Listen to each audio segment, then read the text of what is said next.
on Secrets of War, June 1940. England stands alone against brutal aggression. The Germans have yet to be stopped in their lightning thrust across Europe. The British are outnumbered, but they have a secret weapon 4 years in the making. The Battle of Britain is about to begin. Next on Secrets of War.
Marshal Henri Philippe Pétain, hero of Verdun. At 84, he becomes Premier of France. Called to the helm in his homeland's darkest hour. Heartbroken, he sues for a separate peace, asks for an armistice. On the 17th of June, 1940, following the collapse of their army in only 3 weeks, the defeated French signed an armistice with the Germans and removed themselves from faced a military juggernaut that had conquered most of Western Europe in less than 2 months, and that now stood poised 22 miles across the English Channel. The fall of France wiped out any basis of the planning that Britain had for the war. And they were really faced with a situation that had been very serious before and was now not only catastrophic, but planless. Stemming a growing sense of national panic, a new prime minister rallied the British people to stand firm against the scourge of fascism. The remnants of its own shattered army only barely escaping from France, Britain turned to its Royal Air Force, specifically to its newest component, Fighter Command, to hold the Germans at bay.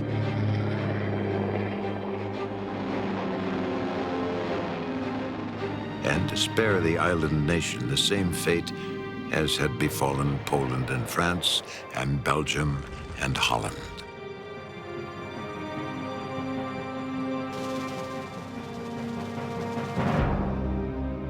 At this crucial juncture, the Wehrmacht found itself unprepared to cross the English Channel. Unperturbed, Air Minister-in-Chief of the Air Force Hermann Goering ordered his vaunted Luftwaffe to subdue the English from the air, to break their will with bombs without the Army or Navy. A revolutionary concept, and one for which the German Air Force had never planned. But the British, through the visionary leadership of Fighter Command, had been desperately preparing for this very event.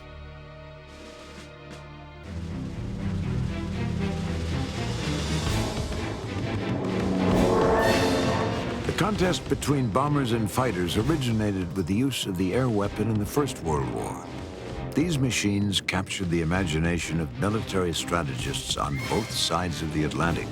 By the mid-1920s, proponents of aviation in Europe and North America had assigned the bomber a preeminent role in modern warfare.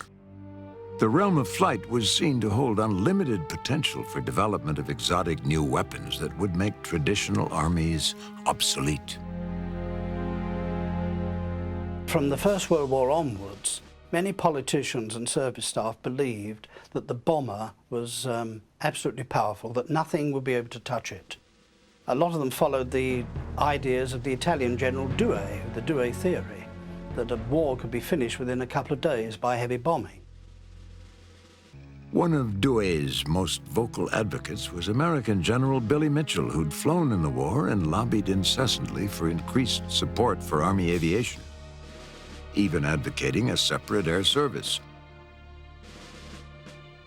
His impolitic and inflammatory statements to the press eventually resulted in his being court-martialed and expelled from the military, but Mitchell never wavered in his views on strategic bombing. Air power will determine the next war. Each nation is organized now to match its air power at the beginning of a contest. Instead of the armies and navies being the objects of the attack of air power, they will go directly to the vital centers. Our future in this country depends on air power.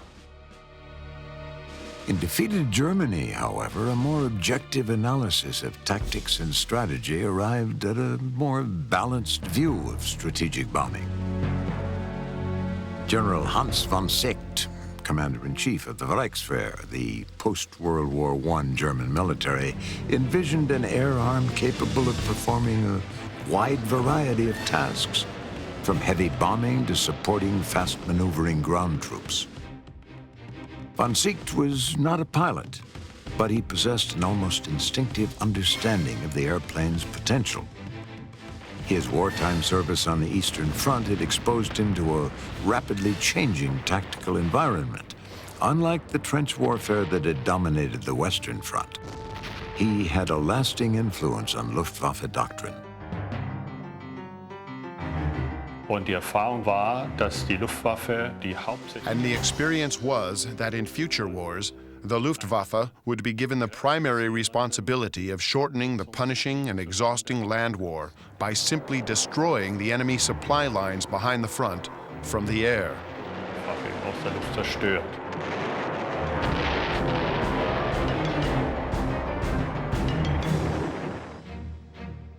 Germany was prohibited from having its own air service, so von Seeckt established a clandestine shadow air force to train military pilots and teach cooperation between air and ground forces. Secret contacts between Russia and Germany were initiated in 1922 in return for flight training centers within the vast Russian heartland. The Germans provided Western technical expertise. Although most of her aviation industry had been destroyed or dismantled and carried away, German aircraft companies continued to build airplanes through foreign subsidiaries. So-called sport flying and glider organizations promoted air-mindedness and supplied a steady stream of highly motivated candidates for the Reichswehr training program.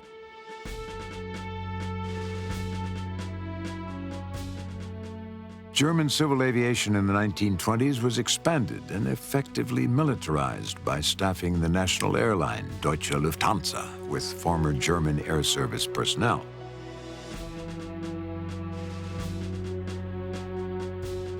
Under the directorship of Erhard Milch, a former squadron commander and general staff officer, Lufthansa passed on to the Shadow Air Force information on technology, navigation, and long-distance routes.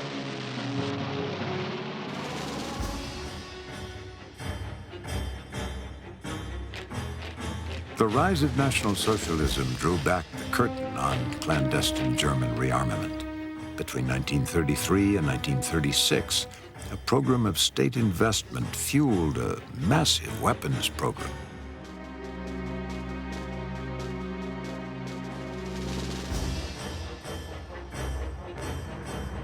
Hitler's vision of a resurgent and remilitarized Reich transformed every facet of German society.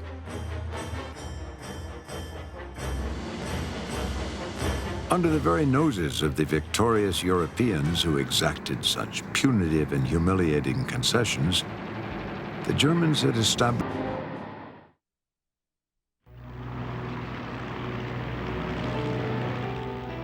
While the Germans were formulating their operational doctrine of air warfare, in Britain, Air Marshal Sir Hugh Trenchard dominated the Royal Air Force with a grandiose vision of strategic bombing. His belief in offensive warfare was more akin to religious doctrine than to objective analysis. As late as the mid-1930s, the RAF was still committing most of its resources to bombers.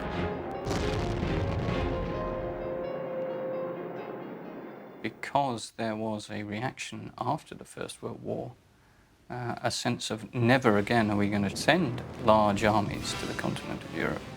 There was an explicit recognition of the deterrent effect of air power in Britain. This view was immortalized by Stanley Baldwin, an influential member of Parliament. Baldwin, who at the time was a very prominent British politician, later he was Prime Minister of this country, he told the House of Commons in 1932 that the bomber will always get through, and people believed him. Bombers were so powerful and so fast that biplane fighters could hardly keep up with them. You've got a much more efficient bomber and it can carry a much heavier load. Bomb loads go up by a factor of 4 in the early 1930s. So not only are the bombers much more difficult to stop, but they can be much more destructive with the weapons that they carry. While bombers were becoming increasingly capable in terms of payload and range, fighter aircraft were also evolving. The enormously popular Schneider trophy races encouraged development of high-performance, single-engine monoplanes. Between 1929 and 1931, the British designer R.J. Mitchell teamed his Supermarine airframe with Rolls-Royce engines, creating a design that would later become an icon of the Battle of Britain, the Spitfire.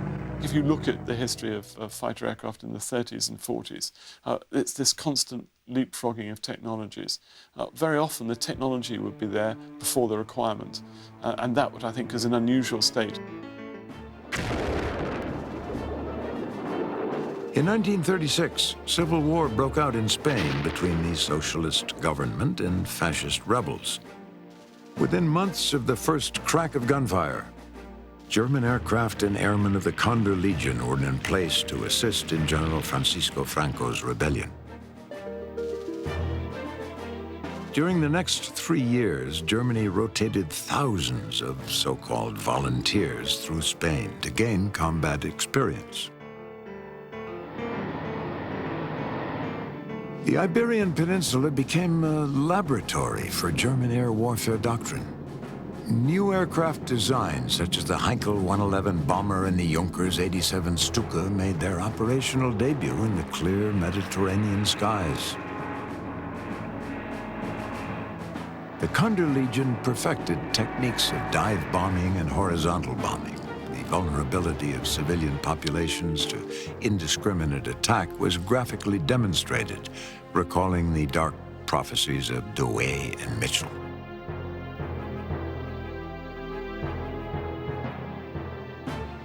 The slender and powerful Messerschmitt 109 streaked into combat for the first time over Spain. 3 years later, it would do battle against RAF Spitfires and Hurricanes. Adolf Galland, later a high-scoring ace and commander of Luftwaffe fighter squadrons, found the Me-109 superior to the Russian-made I-16 Moskva, flown by the Republicans. But he missed some of the attributes of open-cockpit biplanes. Fighter pilot in a closed cockpit is an impossible thing, because you should smell the enemy. You could smell them because of the oil they were burning. Due to a shortage of fighter aircraft in Spain, the Germans improvised a tactic that would later play havoc with the RAF in the skies over southern England. It was called the Finger Four. If you could imagine an aircraft at each of your fingertips, and imagine those 4 fighters being, say, 100 to 150 yards apart, then each man is able to look round and up and down and guard his comrades by giving them plenty of warning when other aircraft are about. In action, the Finger Four broke into 2 pairs, the rotor.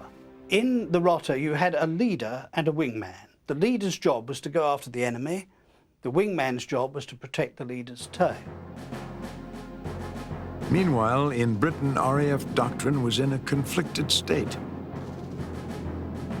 There was still tremendous amount of infighting within the Air Force itself.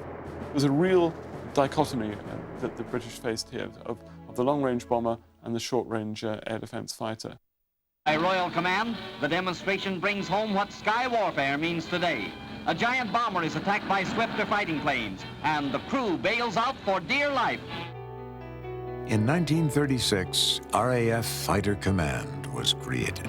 The man chosen to head the new organization, unlike most of his contemporaries, believed that the bomber could and must be stopped. Air Chief Marshal Hugh Dowding was an intense and humorless man. He was also something of a visionary. Dowding is often portrayed as a fuddy-duddy, not much of a fighter leader, but in fact he was the first technocrat in history. Most people are not aware that Dowding, in the early 1930s, he was on the Air Council of the Royal Air Force as the Air Member for Supply and Development.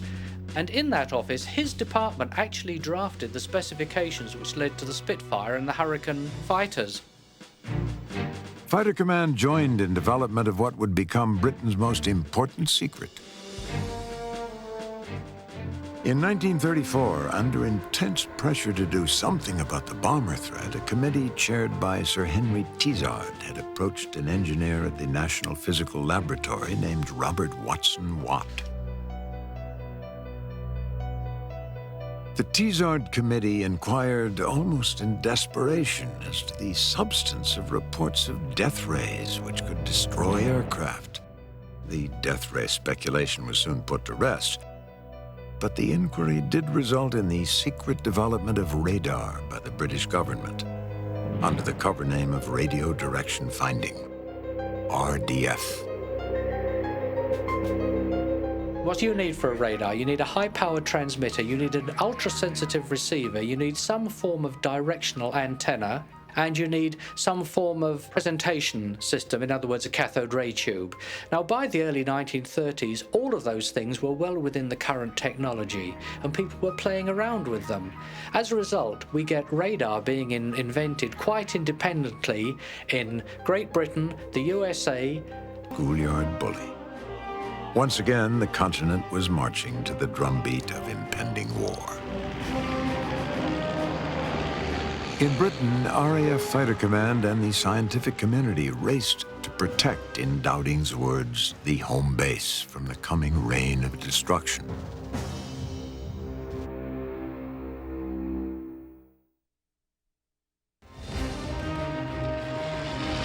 On the 10th of May, 1940, the Germans committed some 4,000 aircraft to the invasion of France in the Low Countries. The Dutch and Belgian air forces were virtually wiped out within hours. Hundreds of French aircraft were caught on the ground. War had also come to the Royal Air Force. The RAF sent over a component force to support our land forces and to support the French land forces on the Western Front in 1940.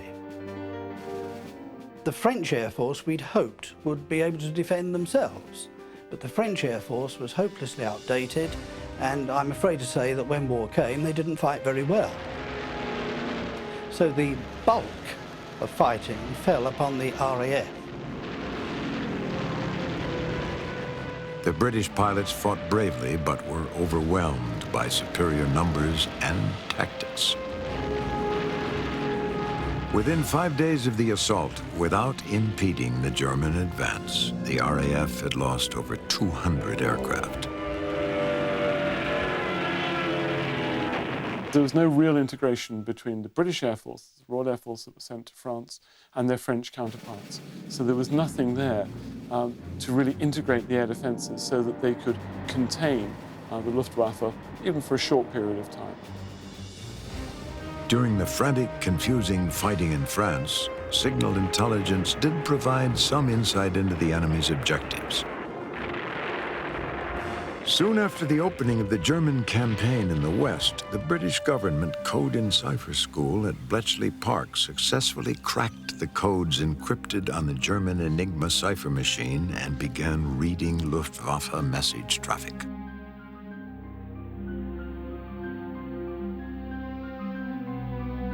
Eventually, decrypts of those signals, called Ultra within the British intelligence community, revealed that Hitler intended to finish off France before turning his attention across the Channel. The threat of invasion, if not eliminated, was at least delayed. Enigma decrypts also confirmed the swiftness of the French collapse. The information stiffened a British refusal to send over more fighter aircraft. The French were being nearly beaten, and in the British phrase, you don't throw bad money after good, and therefore the planes were kept in this country. They operated over France during Dunkirk, but they operated from bases in this country. Another source of signal intelligence during the Battle of France was deciphered Morse code from German bombers and voice transmissions from fighter aircraft broadcasting on the new VHF, or Very High Frequency Radio range. There was a creation of the Y service, which was a generic term for many of the radio transmission interceptions.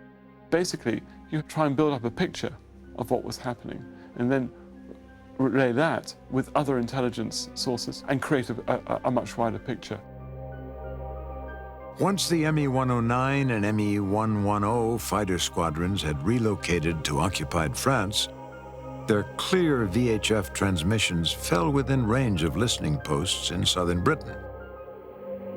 The RAF quickly realized it had too few German-speaking operators, and with many of the men posted to other military units, personnel were recruited from the Women's Auxiliary Air Force and the Women's Royal Naval Service. By the 22nd of June, when the French surrendered, the RAF had lost 1,000 aircraft. 435 pilots were killed or missing. Only 66. The speed and finality of the German victory had taken even the optimistic Hitler by surprise.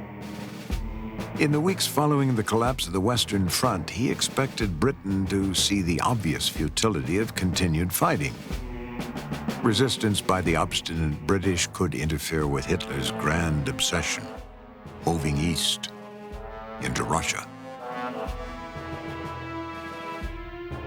Since May of 1939, plans had been prepared to wage long-term economic warfare against Britain, using the Luftwaffe and the Navy to sever vital supply lines.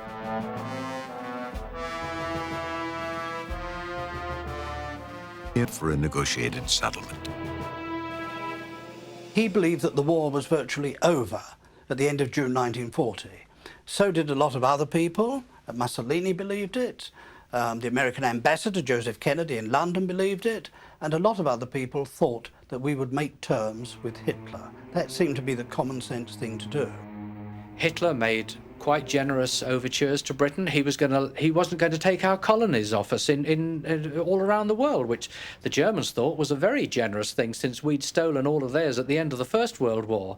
So Hitler could afford to be very generous. He really didn't want to come. He didn't want to invade France. He didn't want to invade Britain. He wanted to get on with his Lebensraum policy to invade Russia. That was what he was after. And he needed time. As disastrous as the fall of France was for the British, the Germans did not emerge unscathed. We should remember that. Although the Battle of France was lost, the Luftwaffe suffered significant attrition of, for example, its Messerschmitt Me-109s. And they were not able to replace those easily.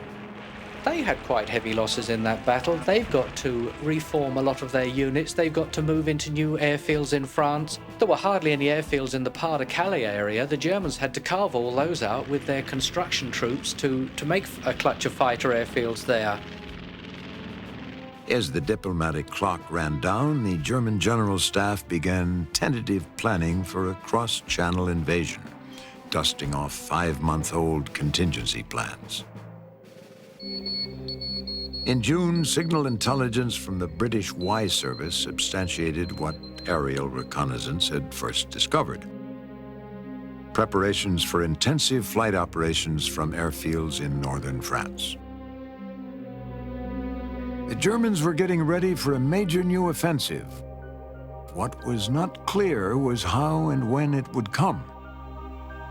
The flow of ultra-material had declined with the occupation of France, since most German communications were done over landline telephone. But in July, an ultra-decrypt revealed an order to Luftwaffe squadrons: do not bomb the Channel ports. Here at last was strong evidence that an invasion was being planned. The Germans would need these ports to disembark men and equipment. On the 16th of July, Hitler issued a directive to his commanders to prepare for landing operations against England. It went by the codename Sea Lion. 6 days later, the British government rejected the Führer's latest peace proposal, and Russia beckoned. Many people think that Hitler had everything planned like a railway timetable. He certainly didn't have the Battle of Britain planned.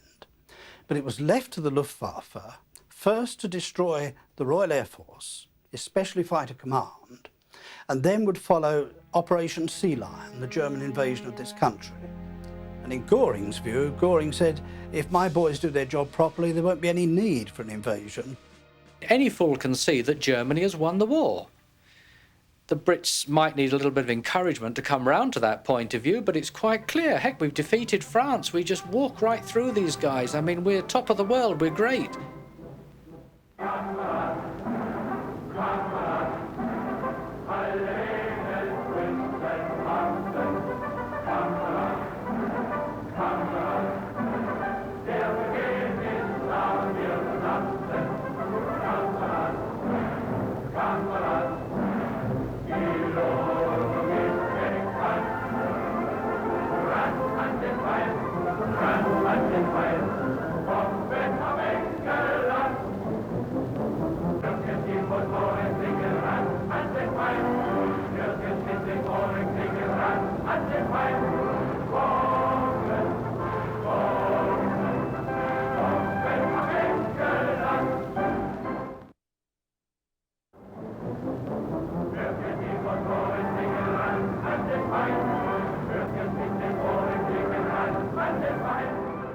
The confident Luftwaffe air crews winging their way across the Channel to carry out Hermann Göring's promise to Hitler to force England to sue for peace were soon disabused of their enthusiasm.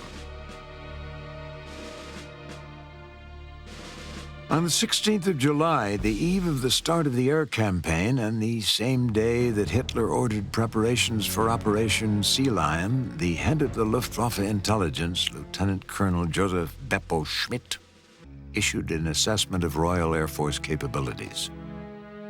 It was seriously flawed.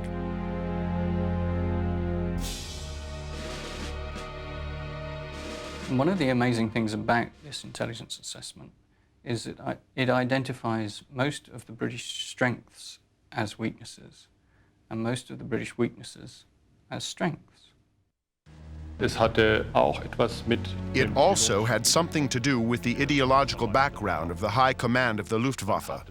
They convinced themselves that the German Luftwaffe, in conjunction with the organization of the people, the Volksgemeinschaft, was superior to Western democracies. gegenüber den westlichen Demokratien. Schmidt's report stated that British aircraft production could easily be knocked out, that mid-level RAF leadership was ineffectual, and that many of those commanders were not even flyers. Production of Spitfires and Hurricane fighters actually increased during the Battle of Britain, and all RAF commanders were rated pilots. Schmidt's most egregious error, however, was in failing to even mention the British radar defense system. The Germans knew from pre-war days that we had radar, yes, but inside the Luftwaffe there were something like 8 intelligence departments. Each part of German intelligence liked to keep its own knowledge to itself. The Germans, using an obsolete Graf Zeppelin, had spied on British radar experiments in 1939. The British designs were considered amateurish.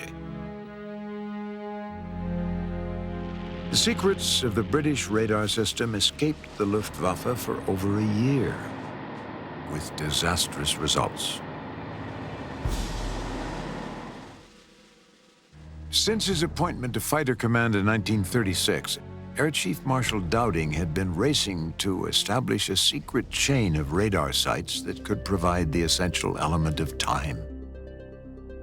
Time to react to an incoming threat. It was called Chain Home. Dowding wanted about 60 miles of extra range. If he had 60 miles, he could get his fighters into position before the bombers reached London. If you could protect London, you could protect anywhere in England, but London was the prime target. Dowding got much more. In reality, Chain Home could detect incoming aircraft up to 30,000 feet and 100 miles away, and could give the bearing, the approximate altitude, and number of aircraft in an approaching formation. By the outbreak of the war, 20 of the transmitter and receiver masts had become a feature of the landscape along the eastern and southern coasts. These sites were supplemented by Chain Home Low, specially designed to detect aircraft flying below 3,000 feet. Local residents knew of these mysterious soaring powers only as Air Ministry experimental stations and were smart enough to inquire no further. Tracking incoming aircraft was only part of the air defense system. Fighter Command needed to know the position of its own aircraft in order to direct them to the intruders. They had a seconds of every minute it would transmit a homing signal, and this could be triangulated on the ground so that you knew where the fighter formations were.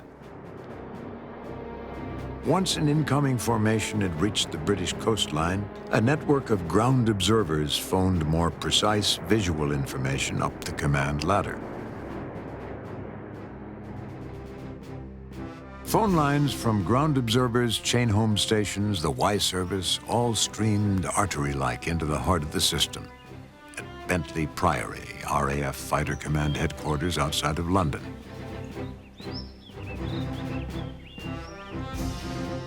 From this most unwarlike setting, Air Chief Marshal Hugh Dowding orchestrated the air defense of Great Britain.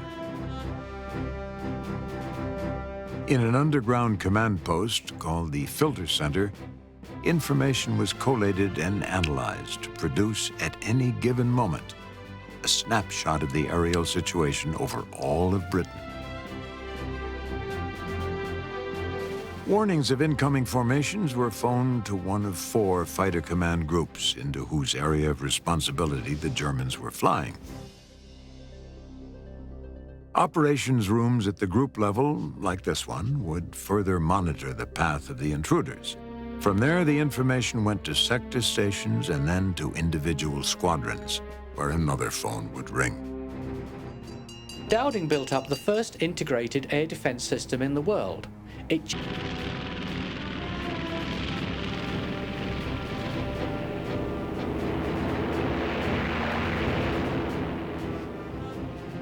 The Royal Air Force fighter pilots did not know that the information that they were getting came from radar. It didn't matter, they were told to vector to a certain position and they did it. Any mention of radar or details of the Dowding system was forbidden.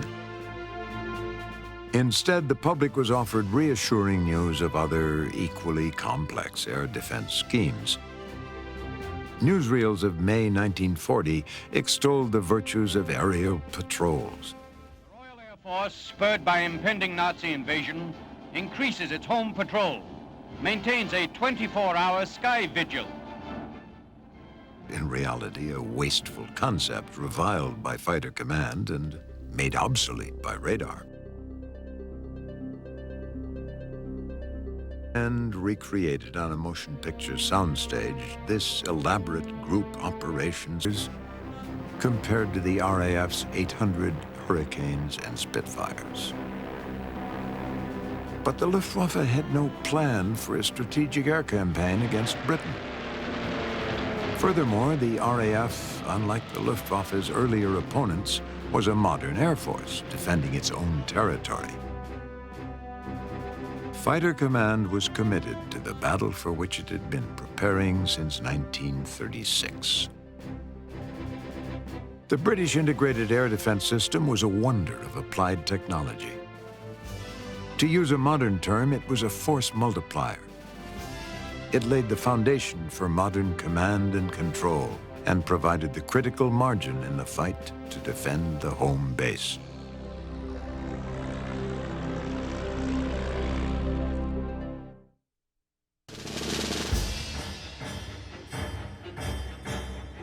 The Battle of Britain did not begin on any particular day in July of 1940, nor did it end decisively in October.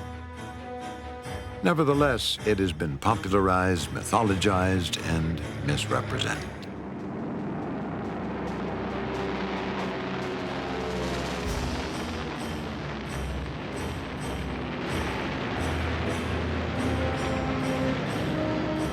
The enemy was not vanquished. He withdrew to fight another day on another front. However, Britain remained a beacon of democracy to the world, and the legend of the few was born. The fighting started with night-probing raids and attacks on coastal shipping, primarily to draw out Fighter Command and test its mettle. By mid-August, the weight of the Luftwaffe offensive moved to British airfields, factories, and radar stations in the south.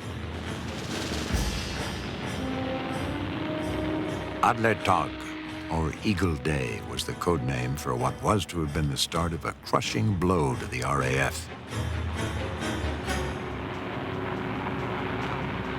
By the 13th of August, the first day of the offensive, Bletchley Park was familiar with the term Adler Tag. They didn't know what this codename Adler Tag meant, but there were many, many references to it in the ultra signals that they were picking up. Of course, it was only after the Germans start their large-scale attack on Great Britain that suddenly they realized just what Adler Tag was. And it does show how limited was the value of the ultra information at that time. The major advantage during the Battle of Britain of having ultra was that it enabled the British to make more accurate assessments of German Air Force strength and deployment, but not tactically to assess when or where a raid was going to arrive.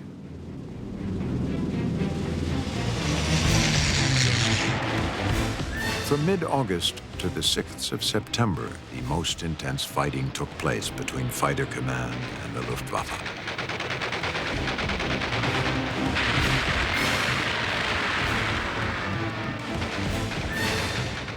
Basically, the Battle of Britain was a fighter battle. It was a battle between two sets of single-seater, low-wing, monoplane fighters. On the German side, the Messerschmitt 109, and on the British side, the Spitfire and the Hurricane. The three aircraft shared similar development backgrounds as bomber-destroyers during the 1930s. They were not designed to go dogfighting around the sky with enemy fighters. They had to be very fast to get into a maneuver into a firing position to engage an enemy bomber. That was what they were there for. Just prior to the Battle of Britain in late May 1940, pilots flying Hurricanes and Spitfires were surprised to experience a sudden boost in the rate of climb of their Merlin engines. The standard aviation fuel of the Luftwaffe and RAF at the outbreak of war was 87 octane. Under a top-secret agreement with American oil companies, the British Air Ministry had acquired supplies of 100 octane gas, already in use with the U.S. Army Air Corps since 1938. The increased performance of the British planes remained a mystery to Luftwaffe fighter pilots until late August, when fuel was discovered.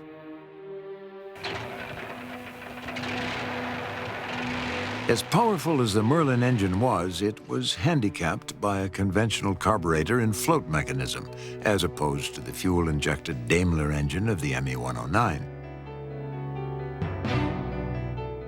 The Merlin had a tendency to stall out in inverted flight, most embarrassing during a dogfight.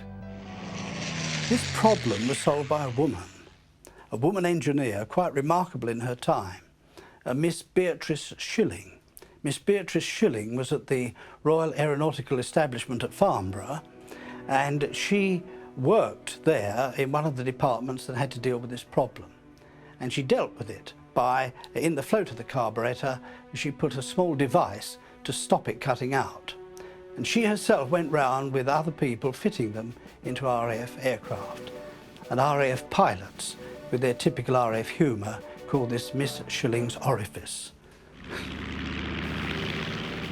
However modified, the Spitfire and Hurricane squadrons suffered under adherence to outmoded air combat tactics. Vectored into position by the efficient dowding system, RAF pilots frequently lost the advantage due to 1930s maneuvers developed to counter the threat of unescorted bombers. You see, British tactics were based on the battle that was perceived was going to come, as opposed to the battle in reality that came. The RAF were trained to fly in what were called Vic-3s, that is a triangle of aircraft, with a leader and two wingmen. The two wingmen spent nearly all of their time making sure they didn't hit the leader's tail and they didn't touch wingtips with each other. So the whole of their vision was inward looking, where they should have been looking round the sky. The degree to which more flexible tactics, such as the Finger Four, were adopted depended on the initiative of individual squadron leaders and group commanders. New RAF pilots were reaching the squadrons with as little as 20 hours of flight time in Spitfires and Hurricanes. Many were killed on their first operational sortie. But the flow of men and machines into fighter command continued at a sufficient rate to replace losses. In the brutal calculus of war, the RAF and the Luftwaffe had reached a state of deadly equilibrium.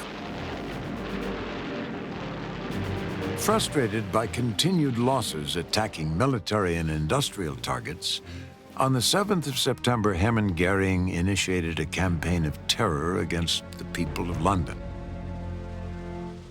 In one of the war's bitter ironies, this act of retribution, in fact, relieved fighter command from the defense of its own airfields.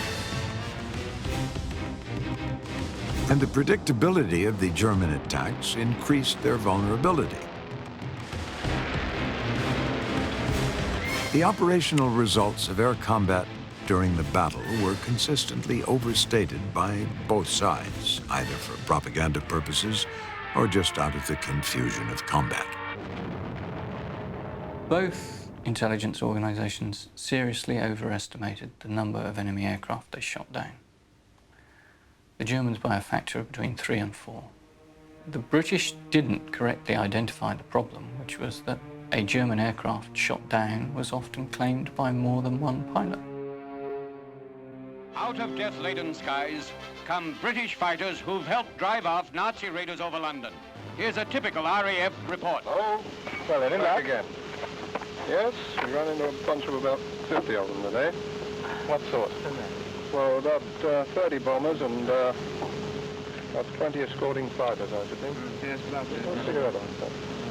That's nice. What you do? Did you get anything? Well, we were detailed for the fighters, actually, up above. And I got a cert 110. Oh, nice work. Saw the two chaps bail out. Can't do better than that. Yes, and one of their parachutes, unfortunately, or fortunately, didn't open. Aha. Well, we were over London quite a bit, and I don't think the old place has changed a lot. There's plenty of balloons still left around there, and I think Jerry's going to have a pretty tough time to make a real mess of it. Well, I think a cup of tea is indicated now, don't you? I remember the great day of the Battle of Britain when the 15th of September, Sunday the 15th of September, we were told at the end of it that 185 German planes had been shot down. The true figure was about 54 German planes. The Germans did the same. They felt that by the 15th of September they had almost wiped out Fighter Command. German planes came over here and were met by 200 or 300 fighters. They could not believe it. 2 days later, on the 17th of September, an ultra-decrypt revealed the order to begin dismantling invasion transport facilities in Holland. Operation Sea Lion was called off. The weather window had closed, and by now Hitler had turned his attention back to Russia. The failure to establish air supremacy over Britain and the heavy losses of September 1940 were Germany's first major setbacks of World War II. Fighter Command had prevailed in the daylight battle of Britain at a cost of more than 500 pilots killed or missing. Their youthful faces captured forever in time. Never in the field of human conflict was so much owed by so many to so few.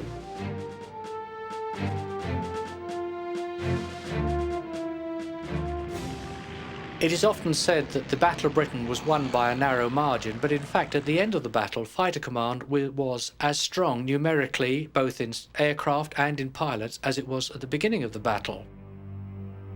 Moreover, the Luftwaffe was still powerful, and the air assault on Britain was not yet over. London was on the verge of enduring a 9-month ordeal. The Night Blitz. In fact, the war had a lot longer to run, and there was a lot more resilience in that in the German armed forces than was appreciated. Whether Hitler ever actually intended to invade Britain, or even if he had the physical means to do so, will continue to be debated by historians. But what cannot be argued is what was accomplished, both in real and in psychological terms. The inexorable advance of fascism had finally been stemmed. For the first time since 1934, the German military machine had failed to impose the will of the Führer on a European power.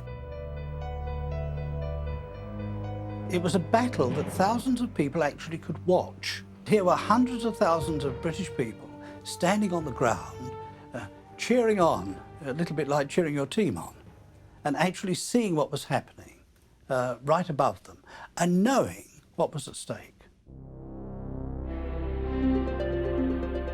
Soon, the skies over Kent and East Anglia, once defended by diminutive Spitfires and Hurricanes, would throb with the sound of vast air armadas heading eastward towards Fortress Europe.